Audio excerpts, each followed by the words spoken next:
পদ্ম বেঘরে কান্না করছে। ইজান চেয়েও থামাতে পারছে না। মেয়েটা কাঁদতে কাঁদতে ইজানের বুক ভাসিয়ে দিয়েছে। ইজান পদ্মের এইসব পাগলামোর মানে বুঝছে না, যেন তার প্রিয় জিনিস হারিয়ে গিয়েছে, তাই সেই জন্য সে কান্না করছে। ইজান পদ্মের মাথায় হাত বুলাতে লাগলো। আর কতক্ষণ কাঁদবে এভাবে? অবশেষে পদ্ম নিচ থেকে ইজানকে ছেড়ে দিল। ইজান পদ্মের চুলে হাত দিয়ে বলল, কেন কেঁদেছ? পদ্মের আবার সেই সব কথা মনে পড়ে গেল। আবারও ডুকরে কেঁদে উঠল। ইজান শান্ত কণ্ঠে বলল, আবার কাঁদছ কেন? কখন বাসায় যাবেন? এখানে থাকলে কি সমস্যা? পদ্ম অসহায় দৃষ্টিতে ইজানের দিকে তাকিয়ে বলল, প্লিজ বাসায় নিয়ে চলুন না। ইজান পদ্মের থুতনিতে হাত দিল। সাথে সাথে পদ্ম ব্যথায় উফ করে উঠল। এখানে কি হয়েছে? এমন লাল হয়ে আছে কেন? পদ্ম ঘাবড়ে গেল। কিছু হয়নি, আমি ব্যথা পেয়েছি। ইজান বিশ্বাস করল না। কিভাবে ব্যথা পেয়েছো? ইজানের কথায় পদ্ম আমতা আমতা করে বলল, এত কথা জিজ্ঞেস করছেন কেন? ইজান পদ্মের গালে হাত দিয়ে বলল, মিথ্যা কথা বলতে পারো না জানি, তাও কেন বলার চেষ্টা করছো? কি হয়েছে সত্যি করে বলো। ইজানের কথা শুনে পদ্মের মনে হলো ইজান হালকার ওপর ঝাপসা হুমকি দিয়েছে। কিছু হয়নি বললাম তো। ইজান ইচ্ছে করে পদ্মের সেই আঘাতপ্রাপ্ত স্থানে ব্যথা দিল। বলতে বলেছি বলো, না হলে তুমি আমার সবচেয়ে খারাপ রূপ দেখবে। পদ্ম ব্যথায় মুখ খিচে রইল একদম। এই ইজানের কি মায়া দয়া নেই? চোখ দিয়ে কয়েক ফোঁটা পানি পড়ে গেল। বলছি। ইজান বেডে বেশ আরাম আয়েশ করে বসলো। বলো।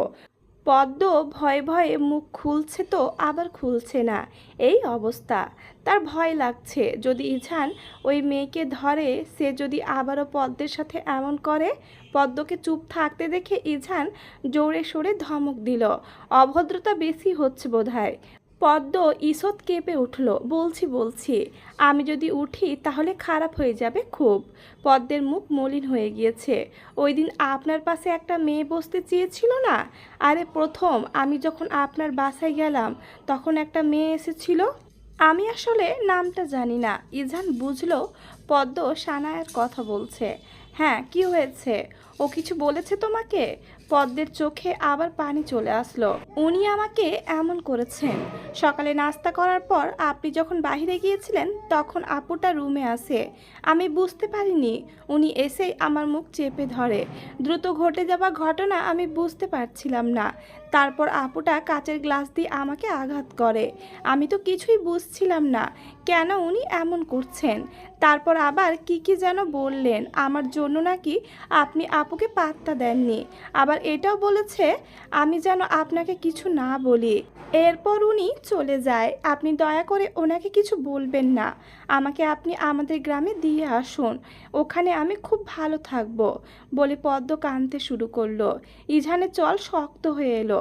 এই সানায়াকে আজ মেরেই ফেলবো। তার ওপর রাগ পদ্মের ওপর ঢালবে কেন? ইজান নিজের রাগ কন্ট্রোল করতে পারছে না। দ্রুত পায়ে রুম ত্যাগ করলো। আসার সময় রুমের দরজা নক করে দিয়েছে, যেন পদ্ম বেরোতে না পারে। সানায়া হেসে হেসে কথা বলছে কার সাথে। হঠাৎ তার ফোন যেন কেউ নিয়ে গেল। সানায়া পেছনে ঘুরে দেখে ইজান দাঁড়িয়ে আছে। ইজানের চোখে মুখে খুব রাগ, সেটা দেখে বোঝা যাচ্ছে। কেন জানি সানায়ার মনে এক অজানা ভয় হানা দিল। পদ্মকে কেন এমন করেছেন? ও আপনার কি ক্ষতি করেছে? আপনি কি আসলেই ডাক্তার? আমি আশ্চর্য, একজন ডাক্তার হয়ে আপনি পিচ্ছে একটা মেয়ের সাথে এমন করেছেন। বিবেক বুদ্ধি কি লোপ পেয়েছে? আর আমি কাকে বিয়ে করি, কাকে ভালোবাসি আর কাকে পাত্তা দিই সেটা একান্তই আমার ব্যাপার। আপনি জানেন আপনি কত বড় ভুল করেছেন। একটা অবুঝ মেয়েকে আপনার এমন করা উচিত হয়নি। কতটা পাগল হলে আপনি এভাবে পদ্মকে আঘাত করেছেন। প্রতিবন্ধী নাকি আপনি? সানায়ার রাগে শরীর জ্বলে উঠল। ইজানের কলার চেপে বলল, আমি কি কম সুন্দর নাকি? কেন তুমি ওই মেয়েকে বিয়ে করেছো? প্রতিনিয়ত তুমি আমাকে অপমান করেছো। আমি কি বেশি কিছু চেয়েছি? আমি তো ওর আগে তোমায় ভালোবাসতাম। এত অপমানের পরও তো তোমার কাছে ছুটে গিয়েছি জান। আচ্ছা, এমন করলে হয় না। তুমি ওই মেয়েকে ছেড়ে আমাকে বিয়ে করে আমার সাথে সংসার করবে, আমরা সুখে শান্তিতে বসবাস করব। প্লিজ ইজান, তুমি ওই মেয়েকে ছেড়ে দাও, আমি সত্যি কষ্ট পাচ্ছি ইজান। ইজান এতক্ষণ তার রাগটা কন্ট্রোল করেছিল, আর সানায়া ইজানের রাগ আবার বিগড়ে দিয়েছে। একে তো কলারে হাত দিয়েছে, আবার এসব বাজে কথা বলছে। ইজান রাগে চোখটা বন্ধ করছে, আবার খুলছে। একটা মেয়ে হয়ে কিভাবে একটা ছেলের কলারে হাত দিতে পারে? ইজান সানায়াকে ধাক্কা দিয়ে সরিয়ে দিয়েছে। এত বড় সাহস, আমার কলারে হাত দিয়েছিস? খুব সম্মান দিয়েছিলাম, কিন্তু তুই সম্মানের যোগ্য না। আর আমার পদ্ম ফুলের নামে এসব কথা বলার অধিকার কে দিয়েছে? ইজান চারপাশে তাকিয়ে একটা কাঁচের গ্লাস পেল। যেভাবে সানায়া পদ্মকে আঘাত করেছে, ঠিক সেভাবে ইজান সানায়াকে আঘাত করলো, একই জায়গায়। সানায়ার যেন কলিজা ছ্যাদ করে উঠেছে। পদ্মফুলকে কখনো আমি আঘাত করিনি। রাগ হয়েছে তার প্রতি অনেকবার, তাও তাকে একটা টোকা পর্যন্ত দিইনি। আর তুই আজ এত বড় দুঃসাহস দেখিয়েছিস? মেয়েটার তো কোনো দোষ ছিল না, কেন ওকে কষ্ট দিয়েছিস? তুই যদি নেক্সট টাইম এইসব করেছিস, নিজ হাতে তোর কলিজা এনে তোর হাতে দিব। ইজান যতটা ভালো, আবার ততই বেশি খারাপ। আর আমার কলারে হাত দেওয়া, তাই না? ইচ্ছে করছে আরও দুটা দিই। ইজান বেরিয়ে আসলো সানায়ার রুম থেকে, আবার দরজার কাছে এসে থেমে গেল। চোখ মুখ শক্ত করে বলল, তোর কিছু বলতে হবে না, সিআইকে আমি বলে দিব সব। তুই থাকিস ওই হসপিটালে, আমার জন্য আরও ভালো ভালো হসপিটাল বসে আছে। অন্তত চাকরির অভাব হবে না আমার। আর লাস্ট কথা, আমার আর পদ্মের মাঝে যদি আসিস, তাহলে আমি ভুলে যাব তুই একটা মেয়ে। শুধু তুই মেয়ে দেখেই কিছু বলছি না, বলে ইজান রুম থেকে চলে আসলো। ইজান তার আর পদ্মের রুমের সামনে আসলো। জোরে জোরে কয়েকবার নিঃশ্বাস নিয়ে রুমে ঢুকলো। রুমে ঢোকা মাত্রই পদ্ম দৌড়ে আসলো ইজানের কাছে। পদ্ম বিচলিত কণ্ঠে বলল, আপনি কোথায় গিয়েছিলেন? পদ্ম, রেডি হও তাড়াতাড়ি, আমরা এখনই বাসায় ব্যাক করব। পদ্ম অবাক হলো, সত্যি যাবেন বাসায়? পদ্ম এত কষ্টের মাঝেও হেসে দিল। ইজান খেয়াল করেছে এটা। পদ্ম ইজান আর তার সব জামা কাপড় জিনিসপত্র টলিতে গুছিয়ে রাখছে। সব গোছানো শেষ হলে পদ্ম রেডি হয়ে গেল। ইজানও রেডি। ইজান কাউকে কিছু না বলে পদ্মকে নিয়ে চলে আসলো। তারা একটা বাসে উঠে পড়ল। রাত 9টা। ইজান পদ্মকে নিয়ে বাসায় আসলো। আজ আর সে ফ্ল্যাটে যায়নি, তারা একদম সোজা পদ্মের শ্বশুর বাড়িতে আসলো। কলিং বেল বাজতেই মনিরা শেখ দরজা খুললেন। ইজান আর পদ্মকে দেখে তিনি বেশ খুশি হলেন, আবার পরক্ষণেই তার মুখটা আবার অন্ধকার হয়ে গেল। পদ্মকে তড়ি ঘড়ি করে বাসার ভেতরে আনলেন। এই কি পদ্ম, তোমার এমন হলো কিভাবে? পদ্ম নিশ্চুপ। ইজান পদ্মের দিকে তাকালো। পদ্ম কিছু বলছে না। কোনো উত্তর না পেয়ে মনিরা শেখ এবার ইজানকে বলল, কি রে ইজান, কি হয়েছে ওর ওখানে? 1 মিনিট তুই কিছু করিসনি তো? ইজান যেন হঠাৎ করে আসমান থেকে পড়ল। ও আবার কি করেছে? এই তার মা তাকে কখনো বিশ্বাস করে না, আরও পারে উল্টাপাল্টা দোষ তার ঘাড়ে চাপিয়ে দিতে। আশ্চর্য মা, আমি ওকে কি করব? ও হাঁটতে গিয়ে পড়ে গিয়েছে, পাহাড়ি রাস্তা তো। ইজান ওপরে চলে গেল ট্রলি নিয়ে। পদ্মের গালে হাত দিয়ে মনিরা শেখ বললেন, দেখেছো কেমন হয়ে গিয়েছে তোমার থুতনিটা? দেখে হাঁটবে না? হঠাৎ ড্রয়িং রুমে একজন মহিলা এসে বললেন, মনিরা, কে এসেছে? পদ্ম ঠিক চিনল না মহিলাকে। মনিরা শেখ পদ্মের হাত ধরে টেনে ওই মহিলার সামনে নিয়ে গেলেন। মনিরা শেখ বললেন, ইজানের ফুপ্পি উনি। পদ্ম মুচকি হেসে ওনাকে সালাম করতে গেল, কিন্তু উনি তৎক্ষণাৎ পদ্মকে জড়িয়ে ধরে বলল, আরে আরে, সালাম করছো কেন? মনিরা শেখ পদ্মের কাঁধে হাত দিয়ে বলল, ও তোমার ভাইয়ের পুত্রবধূ। মহিলা পদ্মকে জড়িয়ে ধরা অবস্থায় বলল, ও আমার ইজানের বউ? পদ্ম মাথা তুলে তাকালো ওনার দিকে। মনিরা শেখ পদ্মের উদ্দেশ্যে বললেন, ওনার নাম হায়াত শেখ, তোমার ফুপ্পি হবে, বুঝছো? পদ্ম মাথা নাড়ল। হায়াত শেখও পদ্মের থুতনি ধরে বলল, কি গো, তোমার ওইখানে এমন লাল হয়ে আছে কেন? পদ্মের খারাপ লাগছে, আবার লজ্জা লাগছে। আজ যদি এটা না থাকতো, তাহলে তো এমন প্রশ্ন কেউ করতো না। পদ্ম মনমরা হয়ে রইল। মনিরা শেখ বললেন, ও ব্যথা পেয়েছে আপা। হায়াত শেখ বললেন, দেখেছো মনিরা কেমন লাল হয়ে আছে? আচ্ছা আপা, ওকে নিয়ে যাই, ফ্রেশ হতে হবে তো। তারপর না হয় কথা বলো। যাও যাও। পদ্ম মুনিরা শেখের ওয়াশরুমে গেল, কারণ সে জানে ইজান তার ওয়াশরুমে হয়তো ফ্রেশ হচ্ছে, তাই সে আর রুমে গেল না। ফ্রেশ হয়ে নিচে আসলো। হায়াত শেখ আর মনিরা শেখ রান্নাঘরে, কারণ তাদের কথা শোনা যাচ্ছে। পদ্ম তাদের সাথে যোগ হলো।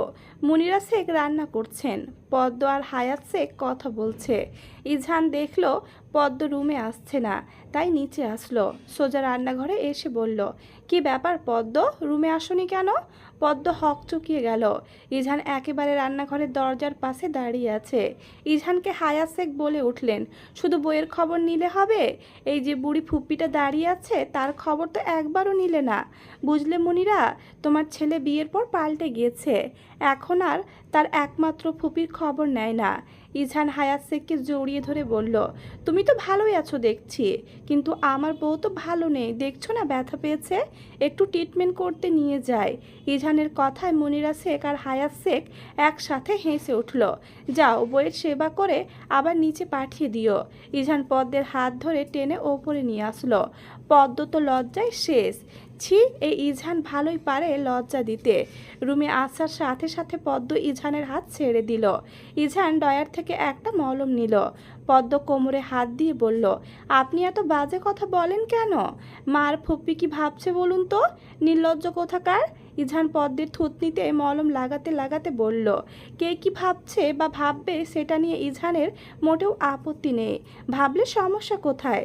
আর আমি তো এখনো কিছুই করিনি, যখন করব তখন নির্লজ্জ বলবে। এর আগে এসব কথা কিন্তু সহ্য করব না পদ্মফুল। ইজহানের কথায় পদ্ম ক্ষিপ্ত দৃষ্টিতে তাকিয়ে আছে। কখনো এই লোক ভালো হবে না, সে ভালো করেই জানে। তার কি একটু লজ্জাবোধ নেই একটা অসহায় মেয়েকে পেয়ে এসব বলে?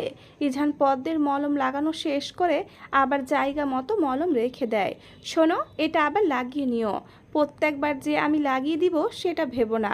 ইজহানের কণ্ঠ স্বাভাবিক। পদ্মের ভীষণ অভিমান হলো কথাটি শুনে। দ্রুত পায়ে রুম থেকে চলে আসলো।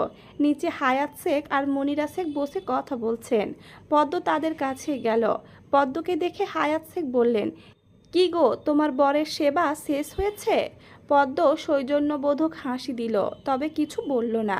মনিরা শেখ পদ্মকে ওনার পাশে বসিয়েছেন।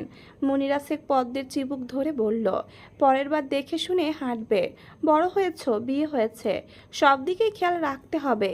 পদ্ম মাথা নাড়িয়ে বলল, জি মা। হায়াত শেখ পদ্মের কাঁধে হাত দিয়ে বলল, মনিরা, তোমার ছেলের বউকে কিন্তু আমার বেশ পছন্দ হয়েছে। পদ্ম মুচকি হাসল। ছোট থেকে কেউ যদি তার সামনে তাকে নিয়ে প্রশংসা করে তাহলে সে খুব খুশি হয়, মন চায় প্রজাপতির মতো ডানা মেলে উঠতে। তাদের তিনজনের মাঝে ইজহানের আগমন ঘটল। ইজহান পদ্মের পাশে বসেছে। শুধুমাত্র এখানে মুনিরা শেখ আর হায়াত শেখ আছেন বলে উঠে যেতে পারছে না, না হলে তার শাশুড়ি শত প্রশ্ন করবেন।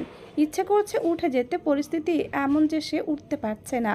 হায়াত শেখ ইজহানের উদ্দেশ্যে বললেন, ইজহান, কি তোমার ওই ফ্ল্যাটে থাকো? ইজহানের কোনো হেলদোল নেই, সোফায় একেবারে আশ্রয় হয়ে বসেছে। থাকি, তবে অন্য কোথাও চাকরি নিলে হসপিটাল থেকে কাছে হলে থাকবো, না হলে এখানে পদ্মকে রেখে যাব, আমি আলাদা থাকবো। ইজহানের কথায় মুনিরা শেখ আর পদ্ম দুইজনেই অবাক হয়ে যায়। পদ্ম মনে মনে বলছে, এই লোকটা এমন বলছে কেন, কি আবল তাবল বলা শুরু করেছে। মুনিরা শেখ অবাক কণ্ঠে বলল, অন্য কোথাও চাকরি মানে কি বলছিস তুই এসব? ইজহান যে অবস্থায় ছিল ওই অবস্থায় থেকে উত্তর দিল, এই হসপিটালের মেয়াদ শেষ হয়ে গিয়েছে, অন্য কোথাও চাকরি নিব। কোথায় নিবি এখন? কত হসপিটাল বসে আছে আমার জন্য, বাদ দাও এসব কথা, আমারটা আমাকে ভাবতে দাও। পদ্ম পেছন ফিরে ইজহানের দিকে তাকালো। ইজহান তার দিকেই তাকিয়ে আছে। ইজহানের দৃষ্টি যেন খুব গভীর। তৎক্ষণাৎ পদ্ম আবার সামনে ফিরে গেল। মনিরা শেখ অসহায় কণ্ঠে বলল, তোকে নিয়ে আমি আর পারি না, কেন যে হুটহাট সিদ্ধান্ত নিস? আমি শুধু তোর ভালো চাই, ইজান পদ্মের দিকে তাকিয়ে বলল, ভালোই আছি, যে বউ বিয়ে করিয়েছ। সবাই একদম পদ্মের দিকেই তাকালো, যা দেখে পদ্মের অস্বস্তি লাগা শুরু করলো, মাথাটা নিচু করে ফেললো। হায়াত শেখ বললেন, এরকম সুন্দরী বউ বিয়ে করলে তো ভালো থাকার কথা। ইজান হেসে বলল, এই জন্যই তো ভালো আছি। হঠাৎ কলিং বেল বেজে উঠল। মুনিরা শেখ উঠে তাড়াতাড়ি দরজা খুললেন। হুমায়ুন শেখ এসেছেন। পদ্ম হুমায়ুন শেখের সাথে বেশ কিছুক্ষণ কথা বলল। তিনি খুব অমায়িক একজন মানুষ, তা দেখলেই বোঝা যায়। পদ্মকে ওনার মেয়ের মতোই স্নেহ করেন। বুঝতেই দেন না যে উনি পদ্মের শ্বশুর, ঠিক তার বাবার মতোই ভালোবাসেন। পদ্মের বাবা চলে যাবার পর এই প্রথম পদ্মের কোনো আফসোস হয়নি এই বাড়িতে এসে, কারণ হুমায়ুন শেখ যেন বুঝতেই দেননি কিছু। উনি রুমে চলে গেলেন, ওনার পেছন পেছন মনিরা শেখও গেলেন। শুধু রয়ে গেল ইজান, তার ফুপ্পি আর পদ্ম। হায়াত শেখ পদ্মকে উদ্দেশ্য করে বললেন, তা পদ্ম, আমরা দাদি ডাক শুনবো কবে? পদ্ম তো যেন লজ্জায় শেষ হয়ে যাচ্ছে। পদ্মকে লজ্জা দিতে ইজান আরও বলল, তুমি কবে দাদি ডাক শুনতে চাও বলো? যেদিন তোমরা শোনাবে সেই দিনই তো শুনতে পারবো, তাই না? আহা ফুপ্পি, থাক, তুমি বেশি টেনশন নিও না। তোমাকে খুব তাড়াতাড়ি দাদি ডাক শোনানোর দায়িত্ব নিলাম। পদ্ম তো রীতিমতো কাঁপাকাঁপি শুরু করে দিয়েছে। তারা কী সব কথা শুরু করেছে? লজ্জা করছে না তাদের? পদ্মের মন চাচ্ছে এখান থেকে উঠে চলে আসতে। হায়াত শেখ হেসে বললেন, বিয়ের আগে তো ইজান শেখ এমন ছিল না, হঠাৎ কিভাবে বদলে গেল? বইয়ের সঙ্গ পেয়ে বদলে গিয়েছি ফুপ্পু। হায়াত শেখ আরও কিছুক্ষণ বসে ইজানের সাথে কথা বললেন। তিনি এবার উঠে নিজের রুমে গিয়েছেন। পদ্ম উঠে গেল আর সাথে সাথে ইজান পদ্মের হাত ধরে ফেলল। উঠে যাচ্ছ কেন? তা না হলে এখানে বসে কি করব? আপনার লাগাভিন কথাবার্তা শুনবো? আশ্চর্য, আমি কি আগে শুরু করেছি নাকি? হাত ছাড়ুন আমার। ছাড়লে কোথায় যাবে? পদ্ম একটু মজা করে বলল, আপনার থেকে দূরে চলে যাব। সাথে সাথে ইজান পদ্মকে বুকে টেনে নিল। হুম, কোথাও যেতে দিব না, আমার বক্ষস্থলে একেবারে লুকিয়ে রেখে দিব। এই ভালো লাগছে না এসব, ছাড়ুন। কেউ এসে পড়লে কি ভাববে? ইজান ছেড়ে দিল পদ্মকে। যাও ইজান, আর আটকাবে না তোমাকে। ছাড়া পেয়ে পদ্ম ছুটে চলে গিয়েছে, আর ইজান একা একা বসে ফোন টিপছে। রাতে সবাই একসাথে ডিনার করলো। ডিনার শেষে সবাই বসে বসে কথা বলছে। ইজানকে হুমায়ুন শেখ বললেন, তুমি নাকি অন্য হসপিটালে চাকরি নিবে? তোমার মা বলল, হ্যাঁ। এই কথা কেন বলছো? এই হসপিটালের সমস্যা কোথায়? আর তুমি তো প্রথম থেকে ওখানে আছো, হঠাৎ কি এমন হলো যে এরকম সিদ্ধান্ত নিয়েছো? কোনো সমস্যা হয়েছে কি? না, আসলে আমি চাচ্ছি না ওখানে থাকতে। অবশ্যই কোনো সমস্যা হয়েছে দেখেই তো আমি থাকতে চাচ্ছি না। কি হয়েছে খুলে বলো, আমার বিষয়ে আমাকে ভাবতে দাও, সব ম্যানেজ করে নিব। এসব ছাড়া আর কী বা বলবে? শোনো ইজান, তুমি ভুলে যেও না, পদ্ম কিন্তু তোমার জীবনের সাথে এখন জড়িয়ে আছে। সবসময় নিজের কথাকে বেশি গুরুত্ব দিলে হবে না। মেয়েটা তোমার ভরসায় থাকবে সারা জীবন। তার কথা ভেবে সিদ্ধান্ত নিও। বাবা মাকে তো পাত্তা দাও না। তুমি তো মনে করো আমরা তোমার ভালো চাই না। কখনো আমার কথা পাত্তা দিয়েছ? নিজের যা মনে আসে তাই করো। কেয়ারলেস ছেলে কোথাকার। ইজান খুব কষ্ট করে কথাগুলো হজম করলো। কে বলেছে আমি তোমাদের কথা পাত্তা দিই না? তোমার কথায় আমি পদ্মকে বিয়ে করেছি। হ্যাঁ মানছি, আমি তোমার শুধু একটা কথা শুনিনি। তুমি চেয়েছিলে আমি সেনাবাহিনীতে জব করি, এই কথাই তো শুনিনি। কিভাবে তুমি আমাকে এইসব অপবাদ দিচ্ছ?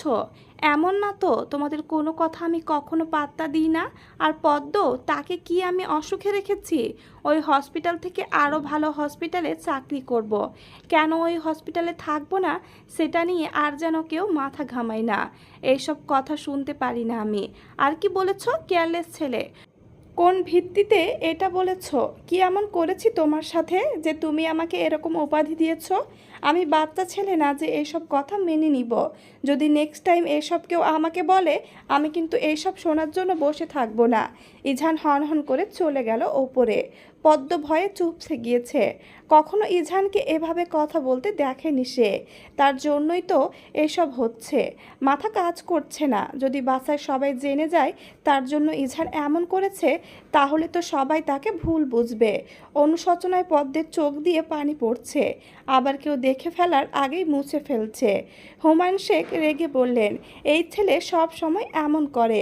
ছেলেকে ঠিকমতো শাসন করতে পারোনি মনিরা। তোমার ছেলে তার বাবার সাথে এভাবে কথা বলেছে, একটিবার ডাকও দাওনি। নিজের মর্জি মতো চলবে সে। দুনিয়া তো সোজা না। তোমার আশ করাবে ইজান এমন অভদ্র হয়েছে। হুমায়ুন শেখের কথা মনিরা শেখ কেঁদে ফেললেন। হায়াত শেখ বললেন, এত বড় ছেলেকে কি শাসন করবে? তুই কি মাকে কম জ্বালিয়েছিস নাকি? কেমন বদ ছিলি, আমি কি কিছু জানি না? আর ইজহান যে ডক্টর, ও ভালো হসপিটালে চাকরি করতে পারবে। তুই কেন মুনিরাকে বকাবকি করছিস? অবুঝের মতো ব্যবহার। আর তোর ছেলে তোর মতোই হয়েছে। বাপকা বেটা, হুদাই ক্যাচাল বন্ধ কর। তোর ডাক দেওয়া উচিত হয়নি ওর ভালো, ও ছাড়া কে বুঝবে? হায়াত শেখের কথায় হুমায়ুন শেখ একেবারে চুপ হয়ে গেলেন। তিনি ধপাধপ পায়ে চলে গেলেন। মনিরা শেখ পদ্মকে জড়িয়ে ধরে হু হু করে কেঁদে দিল। যাই পদ্ম এতক্ষণ আড়ালে কেঁদেছে, এখন তার শাশুড়ির কান্না দেখে আর নিজেকে ধরে রাখতে পারল না। মনিরা শেখ পদ্মকে জড়িয়ে ধরে বলল, আমার কপালটা খারাপই ছিল মা। আমার ছেলের সাথে বিয়ে দিয়ে তোমার জীবনটাও খারাপ করে দিলাম। আমাকে তুমি ক্ষমা করে দিও পদ্ম। বেশ কিছুক্ষণ মনিরা শেখ পদ্মকে জড়িয়ে ধরে নানা কথা বলল। হায়াত শেখ দাঁড়িয়ে দাঁড়িয়ে এতক্ষণ বউ আর শাশুড়ির কান্না দেখলো। তোমরা দুইজন গিয়ে এখন তাদের রাগ ভাঙাও, ওদের বোঝাও, আর কান্নাকাটি করো না, অনেক রাত হয়ে গিয়েছে। পদ্ম পা টিপে টিপে রুমে আসলো। রুম পুরো অন্ধকার করে রেখেছে ইজহান। বাহিরের আবছা আবছা আলো বারান্দায় এসে পৌঁছেছে। পদ্ম ভয় পেয়ে দৌড়ে ইজহানের কাছে আসলো। পদ্ম ইজহানকে পেছন দিক থেকে জড়িয়ে ধরল। ইজহান হাত সরিয়ে দিল। আবারও পদ্ম ইজহানকে একইভাবে জড়িয়ে ধরেছে, তাও আগের থেকে আরও শক্ত করে। ইজহানের গম্ভীর কণ্ঠ শোনা গেল, পদ্ম, তোমাকে আমার থেকে ছাড়াতে 1 মিনিটও লাগবে না। জোরাজোরি করার আগে ছেড়ে দাও। পদ্ম মোলায়েম কণ্ঠে বলল, উফ ডাক্তার সাহেব, এত রাগ করছেন কেন? ভালোবাসি তো। ইজহান আর ছাড়ানোর চেষ্টা করলো না। এইভাবেই কিছু সময় দুইজনে দাঁড়িয়ে থাকলো। পদ্ম ইজহানকে ছেড়ে সামনে দাঁড় করালো। পদ্ম ইজহানের চুলগুলো ঠিক করে দিতে দিতে বলল, সবসময় রাগ করলে হয় না, অনেক সময় কিছু কথা শুনে থাকতে হয়। বড়রা কখনো খারাপের জন্য বলেন না, আর বাবারা তো একদমই না। এভাবে হুটহাট মেজাজ গরম করা উচিত নয়। ইজহান চোখ ছোট ছোট করে পদ্মকে দেখল। কিভাবে পদ্ম ছেলে মানুষের ছেড়ে একদম একজন প্রাপ্তবয়স্ক ব্যক্তিদের মতো কথা বলছে। ইজহান পদ্মকে টেনে দেওয়ালের সাথে দাঁড় করালো। যদিও সে ব্যথা পেয়েছে, তাও টু শব্দ পর্যন্ত করেনি, মুখ খিচে রইল। ইজহান পদ্মের পাশে দেওয়ালে হাত রেখে বলল, তারপর? পদ্ম ঘাবড়ে গেল। তারপর আর কি? আর বলবেন না ম্যাডাম, আপনার কথা বলা শেষ। পদ্ম আমতা আমতা করে বলল, ঘুমাবো, চলুন না। ইজহান পদ্মের কথা শুনল। পদ্মের হাত ধরে রুমে নিয়ে আসলো। পদ্ম এক কোনায় গুটিসুটি মেরে শুয়ে আছে। ইজহান তা দেখে পদ্মকে টেনে তার কাছে নিয়ে আসলো। পদ্মের মাথাটা তার বক্ষে মিশিয়ে বলল, পদ্ম, তোমার ডাক্তার সাহেব দিন দিন অভদ্র হয়ে যাচ্ছে। সে আর ভদ্র বরের মতো সেজে থাকতে পারছে না। মনে খুব প্রেমের পিপাসা পেয়েছে পদ্ম ফুল। কেন এমন হচ্ছে বলো তো? পদ্ম ইজহানের কথা শুনছে। কিছুক্ষণ আগে যে ঝামেলাটা হয়েছে তা যেন ইজহানের মনে নেই। বোঝাই যাচ্ছে না একটু আগে শেখ বাড়ির ওপর যুদ্ধ বয়ে গিয়েছিল। পদ্মের খুব হাসি পাচ্ছে। শুয়ে শুয়ে ইজহানের কথা শুনছে আর হাসছে। রুমটা অন্ধকার, তাই পদ্মের হাসি ইজহান দেখছে না। পদ্ম কথা বলছে না দেখে ইজহান পদ্মকে ছেড়ে দিয়ে বলল, কথা বলছো না কেন? পদ্ম হেসে হেসে বলল, কি বলবো? ওয়েট ওয়েট, তুমি কি হাসছো? পদ্মের চোখগুলো আচমকা বড় হয়ে গেল, সাথে সাথে হাসি বন্ধ হয়ে গেল তার। কোথায়, কখন? না তো, আমি একটুও হাসিনি। তাই হাসোনি? না। তাহলে লাইট অন করে দেখি। আরে তার দরকার নেই। হ্যাঁ, আমি একটু হেসেছিলাম। দেখেছো, ইজহান তোমার হাসি অন্ধকারে অনুভব করতে পারে। পদ্ম এসব কথা না শোনার জন্য বলল, আচ্ছা আপনি কেন ওই হসপিটালে আর চাকরি করবেন না আমার জন্য কি?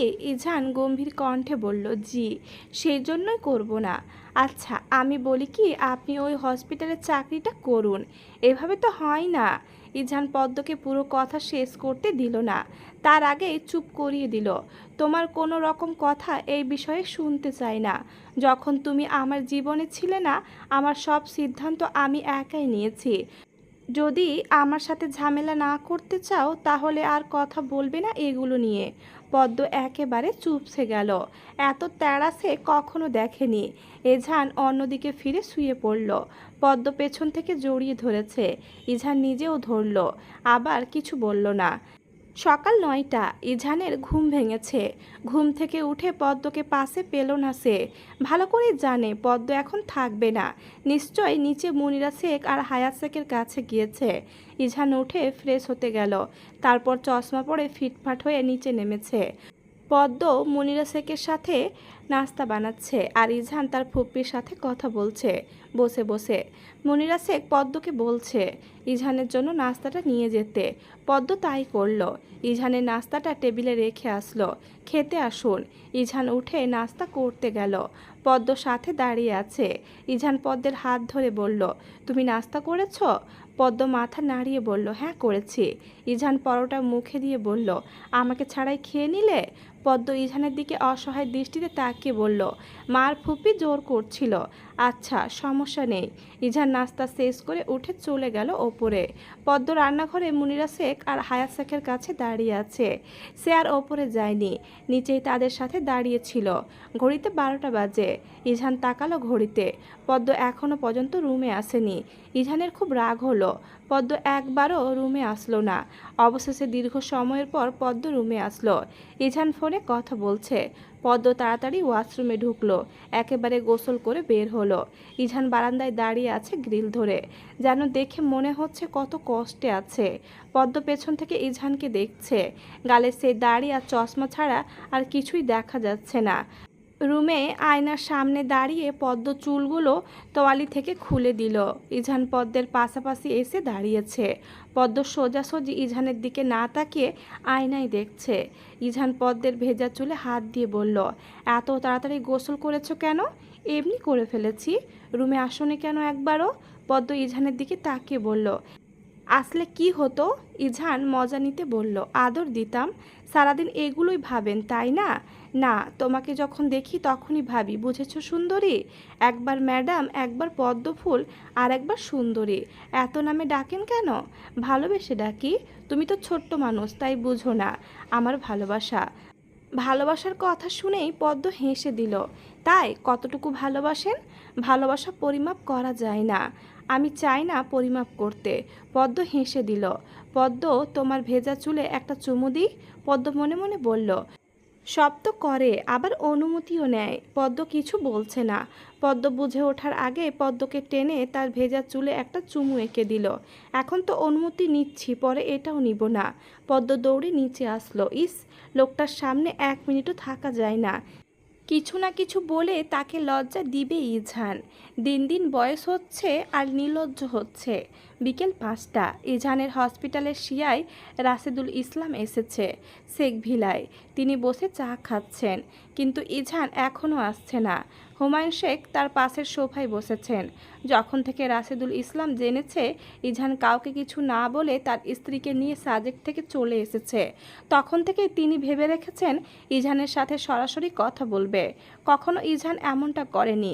তিনি ভাবতেই পারছেন না যে ইঝান তাকে কিছু না জানিয়ে সেখান থেকে চলে এসেছে। মূলত তিনি ইঝানকে খুব ভালো জানেন দেখেই আজ শেখ ভিলায় এসেছেন। হয়তো কোনো ঝামেলা হয়েছে। হসপিটালের 3জন ডাক্তারকে দিয়ে রাশেদুল ইসলাম কল দিয়েছিল ইঝানকে, কিন্তু সে ধরেনি।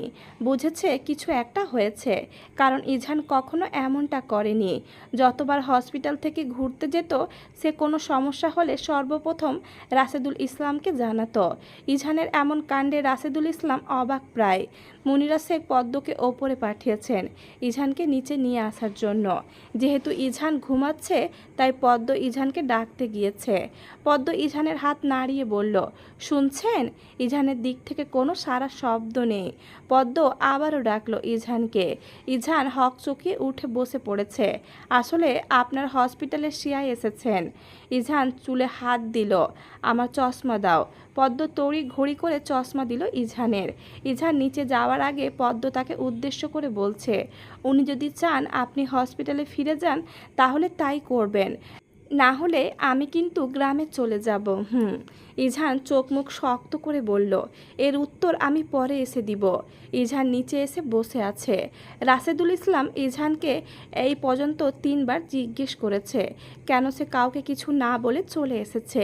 তিনি ইঝানের কাছ থেকে উত্তরের অপেক্ষায় বসেছিল, কিন্তু প্রতিবারই ফলাফল শূন্য এসেছে। ইঝান কিছু বলছে না।